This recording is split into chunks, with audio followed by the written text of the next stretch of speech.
Hey, what's going on? It's Bill Burr, and I'm just checking in on you for a Thursday afternoon. Hope all is well. I hope you've enjoyed your last couple of days. I hope Tuesday and Wednesday was everything that you thought it was going to be. You know, when was the last time you looked forward to a Tuesday or a Wednesday? You never do. You never do unless you have the day off, which is why you have to go and kill your boss.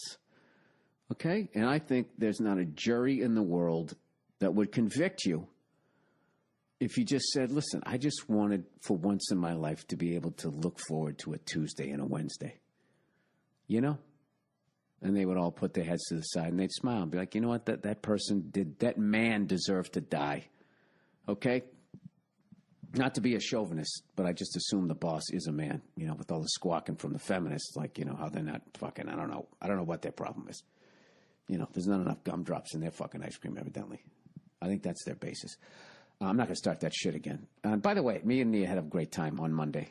Most people thought it was a great time, enjoyed us having a good time, and then other people got a little sensitive. I thought you were a little bit too hard on her. Did you? Did you really think I was a little hard? You think she couldn't take it? She was fucking destroying me. You know, there's always one douche who just has to take everything too fucking seriously, and for some reason, in this day and age, then the whole world will listen to one douchebag and think that it's a tsunami of fucking human beings. A tsunami, Bill? Hey, I'm fucking riffing here. Every once in a while, the wrong fucking reference will come out. 10 people fucking complain and they'll act like it's all at China. It's the dumbest shit. Just like, I really think someone needs to look at these fucking groups and be like, hey, shut up. Shut the fuck up, you fucking bullies. That's all you're doing, the exact fucking thing you don't want done to you. Now you're doing to everybody else. They're such cunts. Who, Bill? Which groups? All of them, generally speaking, about the way they go about with their mission statement. They really are. They don't give a fuck who the fuck they destroy, as long as in the end result is their, most of the time, you know, what they want to do, I think, is a good thing.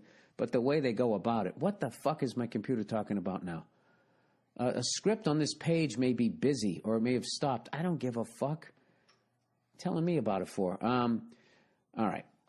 My computer's going to be a pain in the ass to me this week. I can already tell because I'm trying to fucking upload some files to an external hard drive so I can have them on there so I can never look at them again. How many external hard drives do you fucking have? You know, all these important pictures, all these selfies you took while you were shit-faced in a bar. Got to keep all of them, right? You know, some dumb thing somebody sent you that you saved for some reason to show somebody else, and then that's there, and then that's in your fucking hard drive. All right, I get it, computer, okay? Stop the script. Fuck it. Okay, I'll get on with my life. So, anyways, like you remember a couple weeks ago when I told you that hilarious story of the white kid fucking in the clean shirt and the beautiful glasses and the rope necklace was asking for money and how, I was teasing him about how good he looked. So then he handed the money back. So I took it and gave it back to my friends. And then the guy in the wheelchair came and then they gave it to him and the fucking white kid flipped out and how funny it was. Right? Somebody got all pissed at me on Twitter about that and said, you know what? Yeah, that was great. You know, the only thing funnier than that is me not going to your Amazon link when I go to Amazon. It's like, all right. Yeah, do that. There you go. My entire fucking economy was based on you going to fucking Amazon. I don't give a fuck. I don't pressure anybody to do that. If you want to do it, I appreciate it. If you don't, don't. And you can have your fucking reasons. Stop fucking sending me tweets like that's going to, like I'm going to, like, be brought to my knees. Bill Burr will not be at the Comedy Store this weekend because one cunt decided not to use his Amazon link. Now what's he going to do? He can't afford the gas to get over here. Speaking of which, oh, Freckles, I am sold on that fucking Tesla. A buddy of mine last night, comic, he got one, and he just got the S model. It was the sickest fucking car. He got it in blue. It was the shit.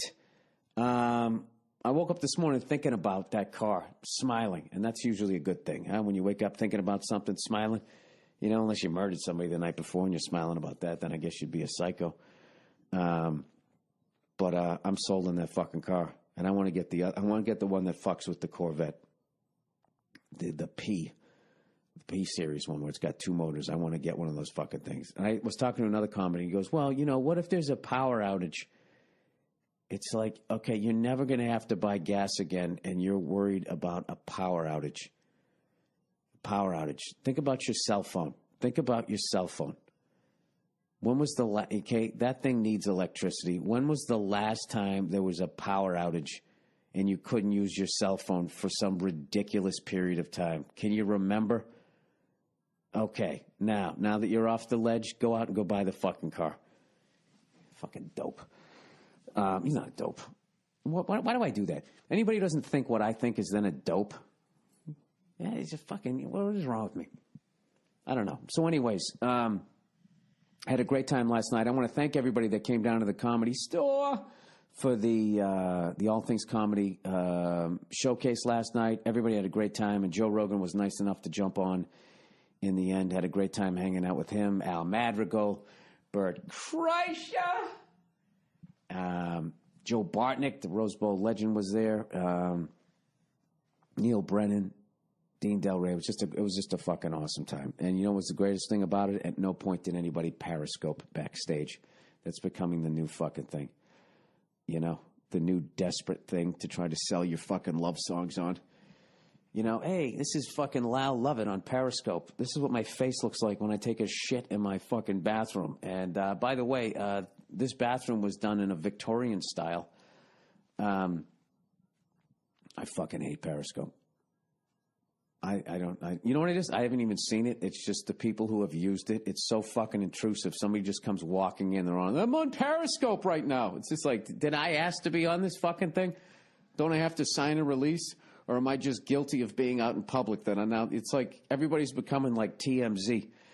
I don't know. I'm not you know me. I'm not a fucking fan of that. The only thing I don't like about the Tesla is that giant, supersized fucking iPad. I hate that thing. Everything else about the car I love, but so I'm already thinking about, I know this guy that does custom car shit, and I'll just have a window shade made for that thing, and I'll just fucking pull it down.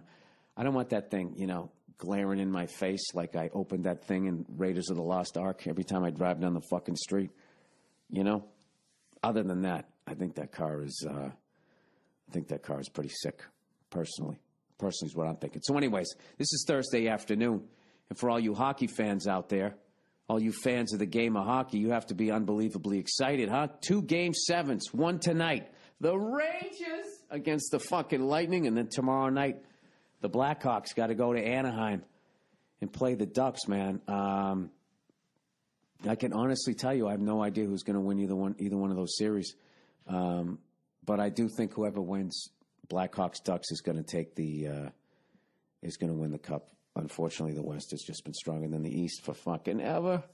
And that's not bad. The Bruins won in 2011. Did I say 011? Did I almost say 011? Is that what I fucking did? I was trying to get onto this fucking website here.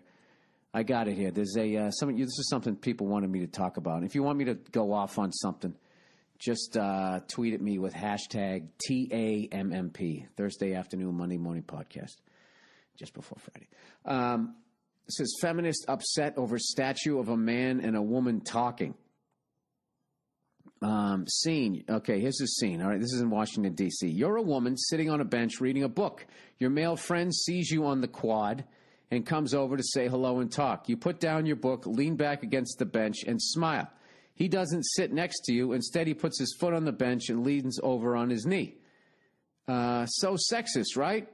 That scene is depicted in a statue at the University of Incarnate World in San Antonio, Texas. And despite no sign of distress or physical assertion, some women have decided it is a statue, oh my God, of mansplaining, a term used to describe men condescendingly explaining something to a woman.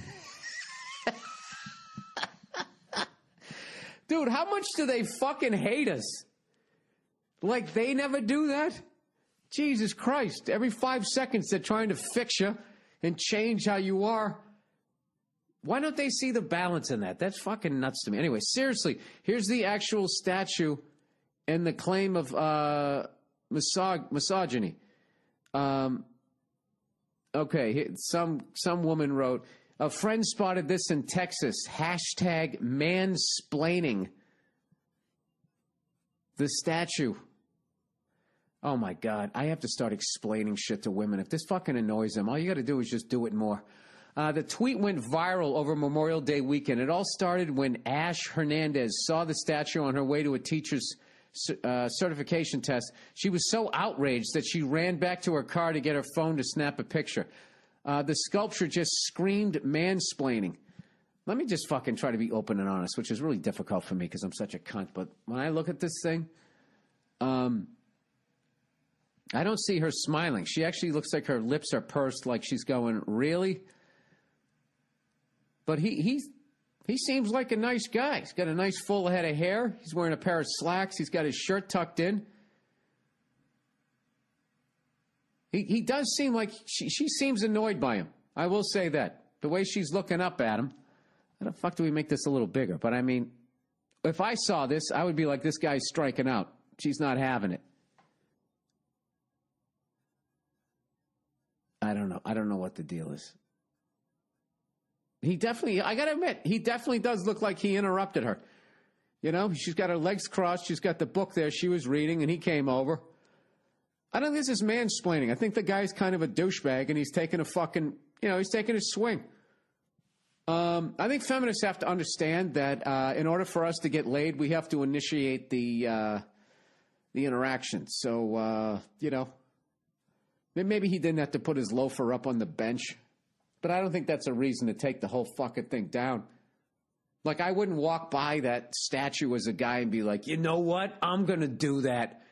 Next time I see a lady reading a book, I'm going to put my fucking foot on there. Mansplaining's hilarious. Just for the record, ladies, they do it to us, too. There's always that fucking person. You know that person? It's usually a person who's... either they're not educated or they're overly impressed with their education. Like someone who didn't go to college is always trying to constantly throw out some information about something that they're well read on, that they read, to overcompensate for the fact that they didn't fucking throw $100,000 into the goddamn toilet going away to school. Or you get those people that, I went to undergrad here, and then I matriculated over to fucking blah, blah, blah for my graduate and my baccalaureate degree. Those fucking people. And, I'm not saying that they can't be cool. And I'm not saying someone that doesn't go to a fucking college, didn't go to college can't be fucking cool. But I'm just saying, generally fucking speaking, those are the two types of people. They over-explain shit. I've had people who don't live in California tell me what California's like. And then you're just sitting there going like, dude, I live there. They'll be like, dude, L.A., it's just everybody's plastic. Everybody's got plastic surgery and Botox. It's like, no. There's a lot of unbelievably talented people. You know all those fucking shows you love? All those shows that blow your mind? This golden age of TV? Most of the people writing those and shooting those live in Los Angeles. So know that. All right? Know that. Okay? You want to see a lot of plastic surgery? I'd go down to Orange County. All right? I'd go down there. Okay? They even got, I thought there was just going to be, my wife watches The Real Housewives of Orange County. I thought it was bullshit. I was like, all right, they picked the 6 biggest freaks down here, and they, of course, made this place look bad. And then I went down there, and I did a couple weekends down in Irvine, and I was like, okay, I see what's going on now. I see what's going on. 53-year-old woman wearing spaghetti straps, their freckled shoulders. You can see they're still working out, but your skin just loses the elasticity, and it doesn't look good. Doesn't look good. No one should wear a tank top, man or woman, over 50. You just shouldn't do it. Even Jack LaLanne had the decency to wear that Fonzie fucking onesie zip up. He was still in great shape, but he knew what was going on. Varicose vein here or there. You cover it up. You keep yourself in shape, and you wear a lot of clothes. Hey, by the way, old Freckles is turning the ship around. This big fucking tugboat of a belly that I've put on here. I was $187 or something. I think I've dropped a couple pounds. When you first start a diet, you can drop a couple pounds in a few days just by eating healthy. just by going from the beginning of the day to the end of the day. So I've been doing the oatmeal in the morning with banana, and then between breakfast and lunch, I have an orange. And then for lunch, I've been just doing like, what did I have yesterday? I had a giant salad, and then I had a little bit of steak in there. Then what did I have? I had a little bit of tuna later. And then for dinner, I was running out the door, and I had this celery already fucking chopped up. I had a big glob of peanut butter, and I just did that. And, dude, that's a game changer, man. If you have celery with a glob of peanut butter, if you can fucking tough your way through that and deal with people going like, what are you doing, a remake of fucking Outcast or whatever that fucking movie Tom Hanks did where he talked to the ball? What was that called? Lone Survivor? Oh, Jesus Christ. I know this one. It begins with an O. Not Outcast. Shipwrecked. Overcast. No, that's weather. The fuck was that called? God damn it. Anyways. Didn't it begin with an O? Maybe he had the big beard. Well said. Well said. All right. You're on an island. You're shipwrecked. Castaway. Castaway? What is a castaway? Is that when they throw you overboard? Yeah, get out of here, matey. And they fucking throw you in castaway out to fucking sea. I'll tell you one of the worst things ever is getting keel hauled. Can you imagine that shit? Just fucking drag you underneath the boat till you pass out from sucking in water. I mean, like, it's just the fact that that could be a punishment. The eggshells that I would be walking on. Whatever that fucking one-legged maniac told me to do that was fucking driving the boat, I would do. I'd fucking do anything. You're going to fucking keel haul me? And your friends are fucking sitting there strapping you up for that ride? And you're sitting there going, come on, guys. Under your breath, you're like, mutiny, mutiny, mutiny. Oh, my God. I could never live back then. I would have been, all this shit that I talk right now. You know why I talk all this shit right now? Because there's none of that belly of the beast. No Iron Maidens left. None of that fucking shit. At least in this part of the world. At least where I live. You know what I mean? But we're going to fucking set you on fire and do all that fucking horrific shit that we've done to people throughout the years. All right, let's get off this subject. It's kind of creepy, huh? All right, what do we got here? Other shit people wanted me to talk about. Battle rapper holds nothing back on the fat jokes. I'll post that video. I started to watch it, but he was going so goddamn slow. It was annoying me. Ah, shit. I gotta hit pause here. Hang on.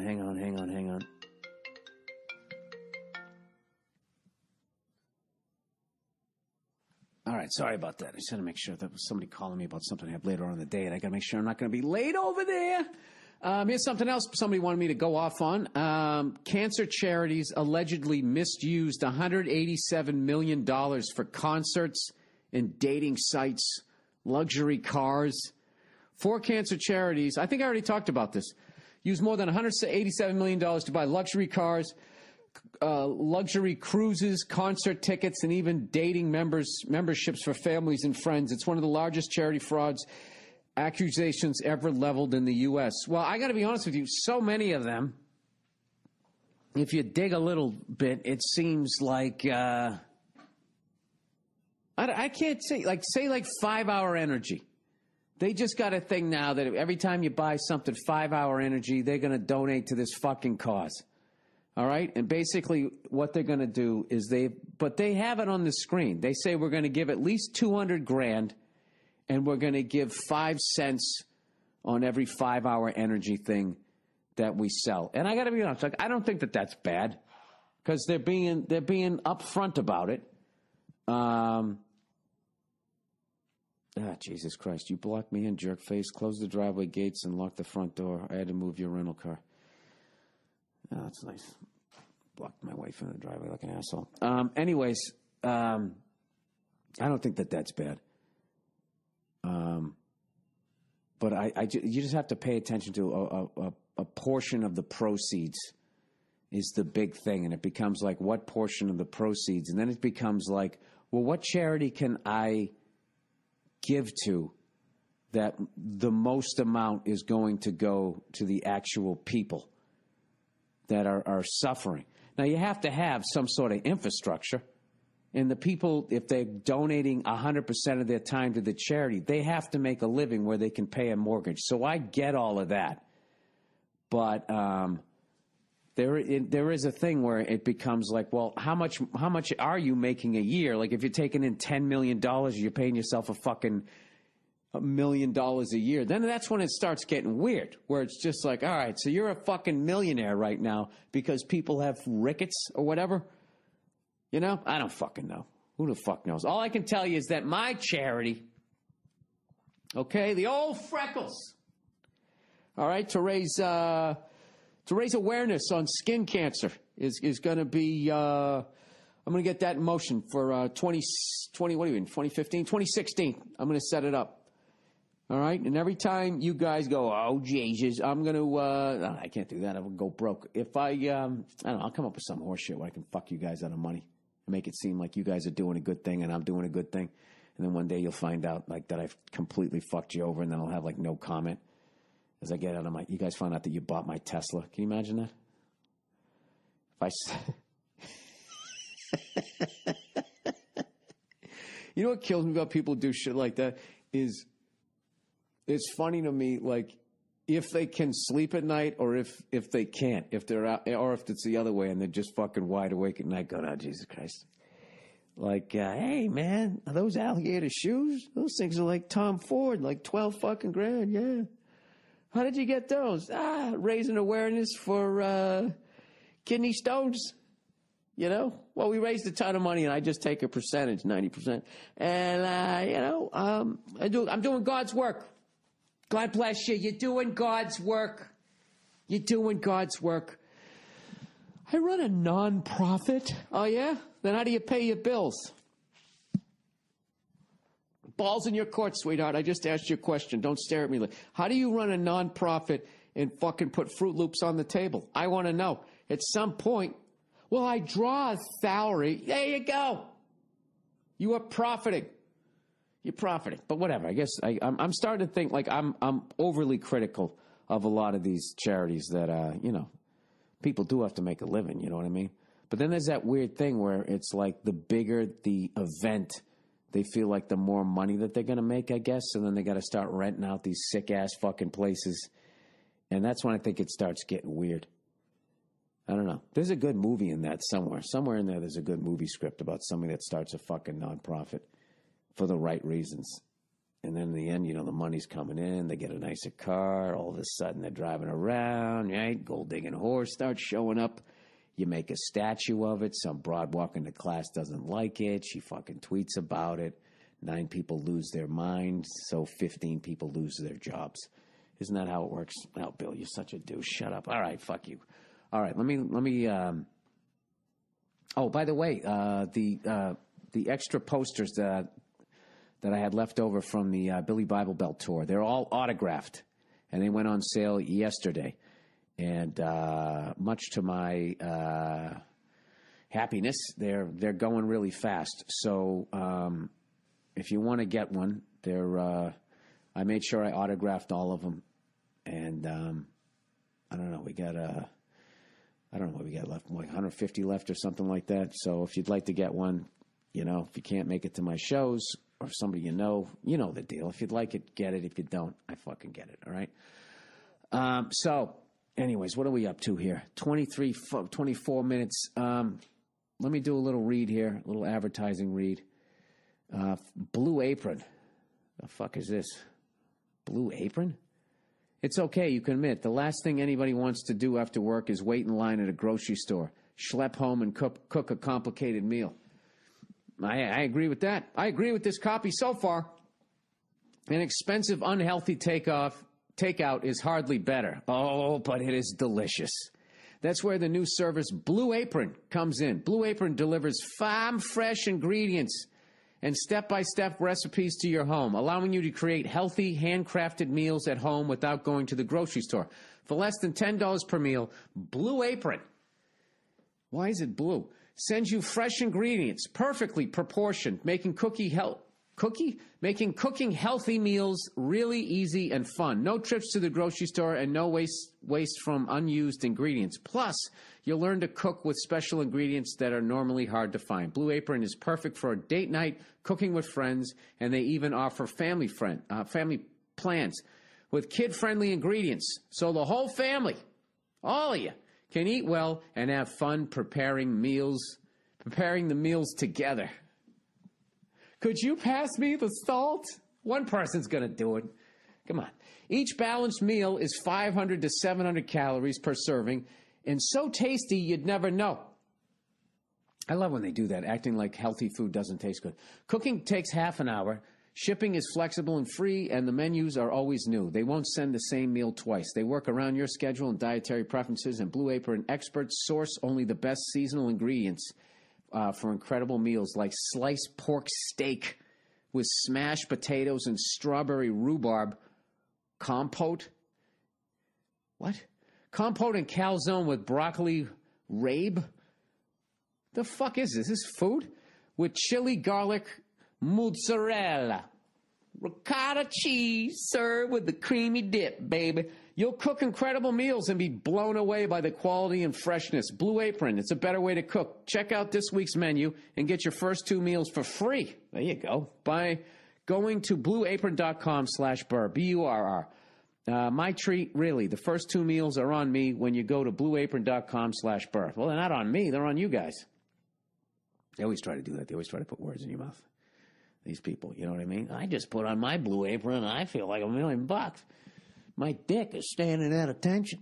Bombas, everybody. Chances are if you have feet, you wear socks. And face it, socks haven't changed since they were invented. Yeah, they are. They fucking mass-produced by crying Asians. Or people down in El Salvador. It's disgusting.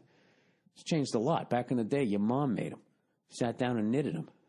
Hey, Bombas, why don't you fucking, read a little bit of history before you start throwing out crazy shit like that. They fall down, they wear out, and there's always that toe seam that's never in the right place. Our new sponsor, Bombas, has changed all of that. Bombas dedicated 2 years to engineering socks that stay up, last forever, and feel amazing on your feet. Evidently, I have a pair of Bombas. I probably do.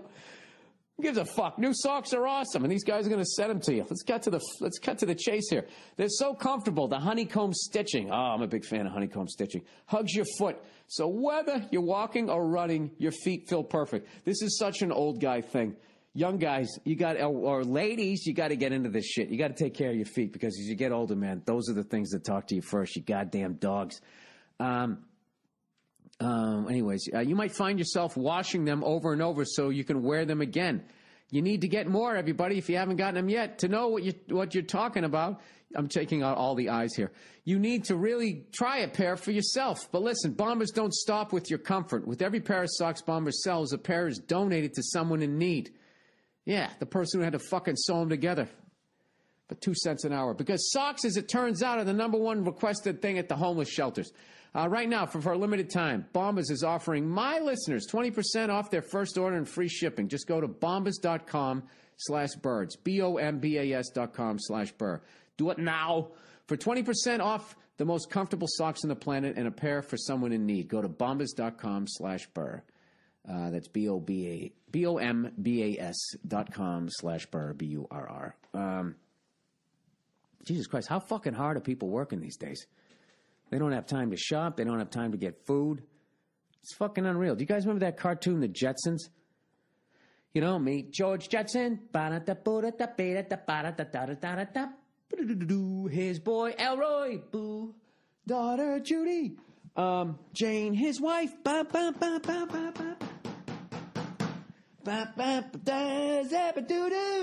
his fucking car folded up into a briefcase. That was supposed to be in the future. And the whole premise was, who's kidding? It was the Flintstones, flipped on its ear. It's just like the Flintstones, but it's in the future. No Dino, you got Astro, right? No Bam Bam, you got Elroy. Whatever the fuck I'm talking about. So anyways, the big premise about that was technology was going to be so fucking insane that we were going to have 3-day work weeks. And that was a running joke on that. George Jetson would always say, oh my God, these 3-day work weeks are murder. And And I guess that hasn't happened. People are working more than they ever fucking worked, and to the point they don't have time to go to a goddamn grocery store, grow some fucking vegetables, or pick up a pair of socks, you know, or afford a pair of razor blades down at CVS. Look at all the shit that I'm fucking all these people that advertise. You don't have time to go to the post office. You don't got time to fucking do anything anymore. Why is that? Did we not understand that the technology was now going to own us? Like, look at all this shit. I'm fucking sitting there uploading all these fucking photos that I'm never going to look at, and it's making my computer freeze. The fuck am I doing? I've been dealing with this thing. I don't even know what the problem is. It started last night, and it still hasn't uploaded. It won't let me stop the process. It doesn't give me an option, or probably it does, and I don't know how to fucking do it. You know, and it just becomes something else that I got to fucking deal with. So, I don't know. Would you guys ever have the balls to go back to a flip phone like some of these kids are doing? Actually, I heard this comic did that. He just got sick of fucking being on his iPhone or his fucking whatever the other ones are. What are the other ones? You know, Hitachi. Who else makes a phone? There's the other one, the really big one. I don't fucking know. All I know is I don't talk on mine anymore. I use the speaker. I'm big on the speaker, man. I don't hold it up to my fucking head after that kid in Mobile, Alabama told me his dad died of a brain tumor on the side of his head, that he's talking on a cell phone all the fucking time, and he's convinced that that's what it was. And I remember hearing Roger Ebert say that about Gene Siskel, the same fucking thing. So I hope I didn't wait too long, because God knows I can't remember shit. This is getting really fucking depressing. All right, we're up to a half hour here. All right, so, hey, I didn't talk about any basketball. Let me talk about that real quick. The basketball, man. Who do you like? Who do you like? I love that the Golden State Warriors are back in it for the first time since, 75? And I love that they play in that old-ass fucking arena. There's a lot to like about them. But for some reason, you know, LeBron going back after they hated him and they burned all his jerseys and shit, him going back and becoming a champion, showing that he didn't have to be part of a fucking pile-on team with all, you know, all the injuries they got. I don't know. I can tell you this, I'm going to be happy with either team that wins. And, but I think LeBron's going to get, he's just such a fucking force. But I will say, and I don't know shit about basketball, that fucking, what's his name? Stephon Curry? Is that how you say his name? Stephon Curry? Stephon Curry? I don't know what his fucking name is. I've never seen a guy shoot threes like that in my life. He's like Larry Bird level unconscious every fucking game. Even if he starts bad, all of a sudden he starts. I haven't seen anybody. There was the greatest 3-point shooters I've seen in my life is Larry Bird, Reggie Miller, and just for degree of difficulty, the amount of times I saw Kobe take a turnaround jumper with two guys hanging on him, and he fucking hits it. I mean, I don't know, Ray Allen, I guess. I never watched him when he was playing. What did he play with, the Bucks? The Sonics? I don't fucking know. I'm not a basketball guy. All I know is this guy the way he shoots every fucking game is like a career game. He's the greatest 3-point shooter I've ever seen. I would say Reggie Miller second, and then Larry Bird. I've never seen anything like this kid. But I don't think that that's going to be enough. Him just fucking flicking that wrist and it going right through the net to compensate for the domination of LeBron. I just think that guy is, I don't know. He's just on another level, And I think, according to Lawhead, Cleveland has a fucking amazing defense. Defense wins championships. So with that little tidbit of information from Lawhead, there you go. There's my prediction. I'm saying the Cavaliers win a championship. All right. And LeBron goes down with Cleveland legends. It's funny. You got to go all the way back to Jim Brown and Bob Feller. And then LeBron, right? That's going to be there. Bobby Orr, Ted Williams, Larry Bird, Tom Brady, right? Those are ours. Those are our 4. You got to throw Bill Russell in there, though. 11 championships. Who's getting who? We got so many fucking champions where we're from. So many fucking champions. So many champions that they have to suspend one of the great quarterbacks of all time over absolutely fucking nothing. You guys read up on Jim Irsay, how he had is his mistress there. He bought her a house, and she fucking OD'd in it. He's a great guy. That guy, he's a solid fucking dude. You should be listening to that guy. Bill, are you really going to whine about it again? You're right. It's over. It's done. It's going to happen. So anyways, thank you for listening. Enjoy the throwback clip here. Have yourselves a wonderful weekend, you cunts. And I will talk to you on Monday over there. All right. Next question. All right. Hey, Bill, huge fan. Not sure if this is where we ask podcast questions or what, but what are some of your guilty pleasures? My guilty pleasures? Desperate Housewives, a pint of Haagen-Dazs, Ryan Seacrest. Guilty pleasure. You know what? I got to give it up to this guy. He did call himself out for asking kind of a faggy question. What are some of my guilty pleasures? Jesus Christ. I don't know. You know what? This looks like a job for iTunes. Let's look at my iPod. I'm going to scroll down here and let's look at Alice in Chains. This is the last few things I downloaded. Alice in Chains, Jar of Flies, the new Foo Fighters. That's all respectable. Somebody's walking by, staring at me. I'm doing this podcast in my car, by the way. There's one. Rosanna by Toto. Fuck you! I like the drum beat. I want to learn how to play it. All right? God damn it. All I want to do when I wake up is... Yeah, it's a gay song. All right, that's a guilty pleasure. I know I'm going to get a bunch of comments, everybody with fucking Toto pictures. Just make sure Jeff Porcaro's in it. The Who, Won't Get Fooled Again. That's kind of hacky. Muddy Waters, I'm Ready. The Allman Brothers, One Way Out. Kanye West. I don't know. Some people don't like him. Gym Class Heroes. Oh, wait a minute. There's one. Poison. Every rose has its thorn. Oh.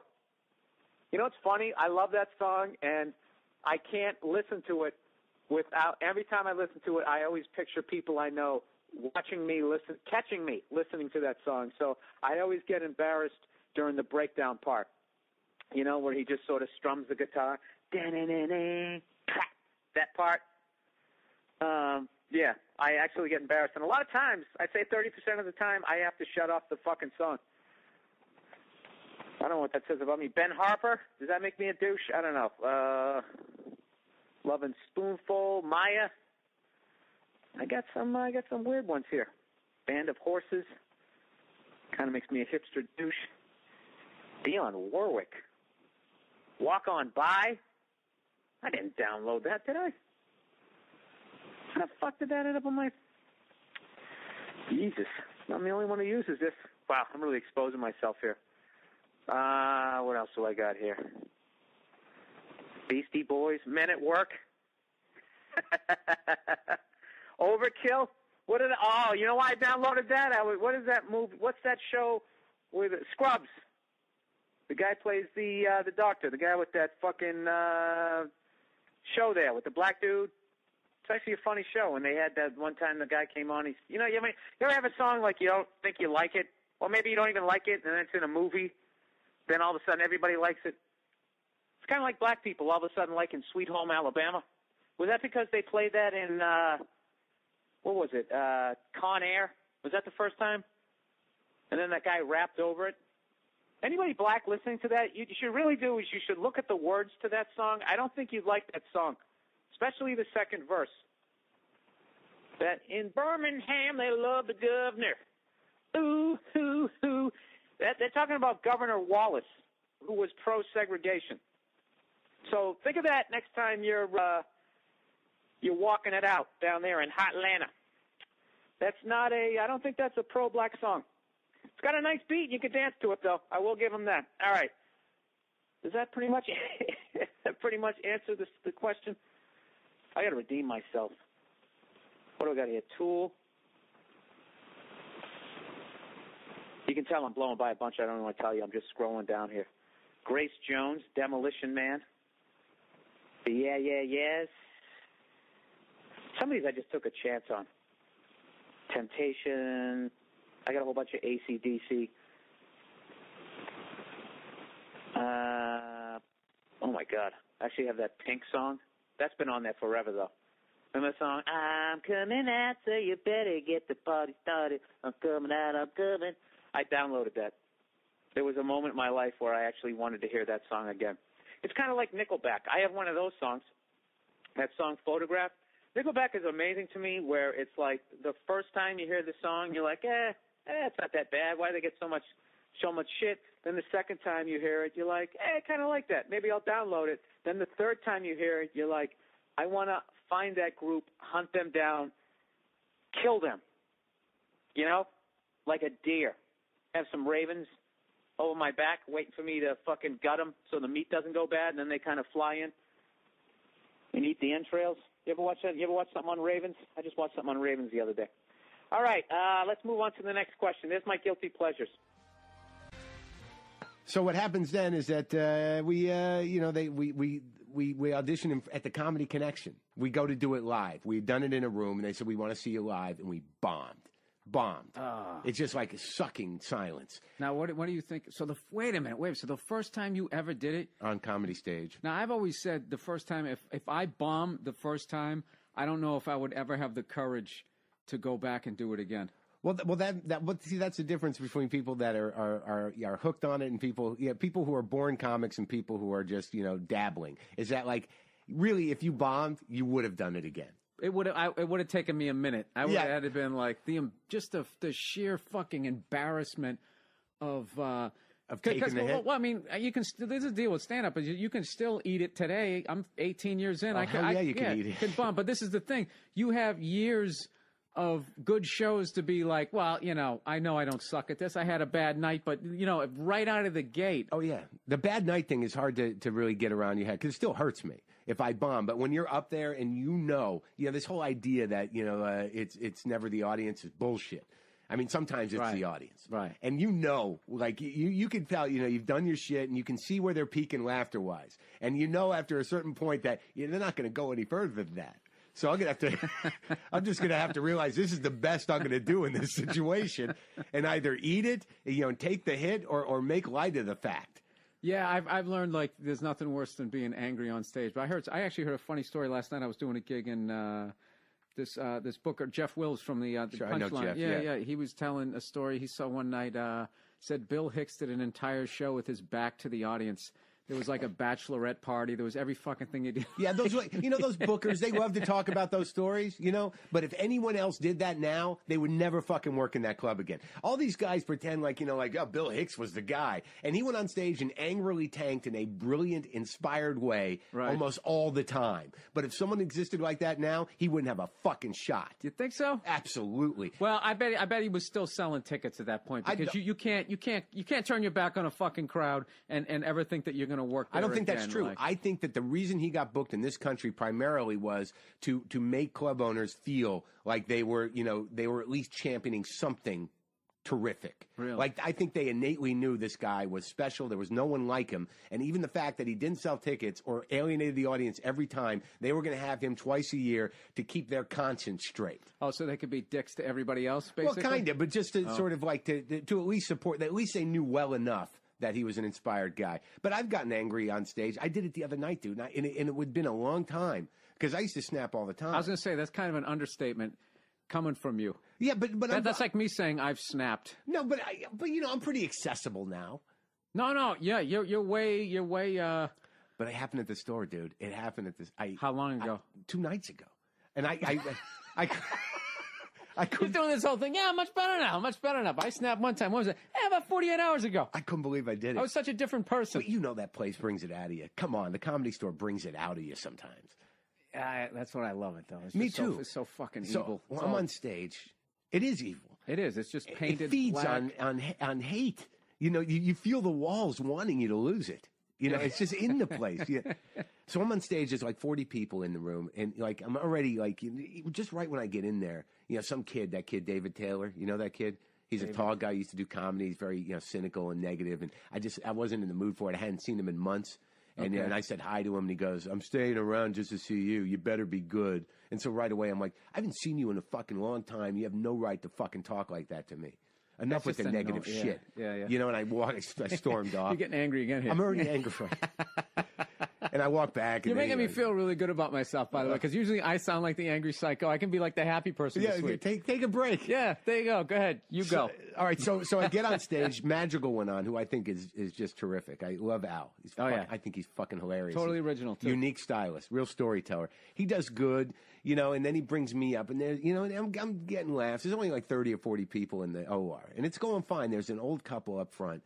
Maybe in their mid-50s, early 60s, and someone talked to him, and they asked him about religion. I think Neil Brennan did. And they said they were Jews. I'm like, fine. So I'm doing my show, and they're not laughing at nothing. And I looked at them, and I said, I'm sorry, am I too filthy? You want me to talk some political stuff? Is that what it is? And then the old man looks at me and goes, "You're not funny." Ugh. And I just had this moment where I'm like, all right, dude. All right. And I said, you know what? I am funny. I know I'm funny. I'm doing well with the rest of the audience. All right. And I understand what you're saying. And then, like, for some reason, I just looked at him. I said, but the fact that that's what you had to pull out of your guts to say to me in this situation makes me fucking hate you. And then there's no real punchline there, Mark. Right. So now you lose the rest of the crowd. Well, that's right. There's this quiet in the room, and I'm like, what? Wait, that wasn't funny? What did I say? Did it not come out funny? Now you turn on the rest of them. Okay. Right. Then I turn on the rest of them. And then he goes, you asked. And I said, well, you could have qualified it. Like, how about you're not funny to me? All of a sudden, you're the god of this fucking room. You're the almighty. You're the one that has the last word. Fuck that. Right? And so then, like, now, were you in a bad mood before you got there? Because you really, a little. Because I got to say, the read of this guy saying you're not funny sounds to me like you said some shit that he didn't want to hear. It was more of a subject thing, not that you weren't funny. It was a general thing. So then in the rest of the act, I'm doing my act, and everyone's laughing. Every time everyone else laughed, I looked at him and I went, huh? And then, like, at the end of my set, I'm bringing up Brenda Zizi, and he stands up with his wife, and they walk out. And while I'm still on stage, bringing up Steve, and I go, very powerful statement. Very powerful. I'll see you later, Dad. Oh, Jesus, Mark. Because that's what I said to him. I said, hey, it's like every fucking Jewish guy that has that kind of judgment that's your age is just some surrogate for my father, and I understand I'm transposing some contempt on you, but you could have fucking chose a different way. All right. Anyway, Mark Maron here on the Monday Morning Podcast. Well, that's not funny? All right, so anyways. No. I'm just letting people know. I'm acting, you know what I just did there? I acted like this was a live show. I like it. Like, you want to take some calls? Yeah, like when we take some calls. We're actually...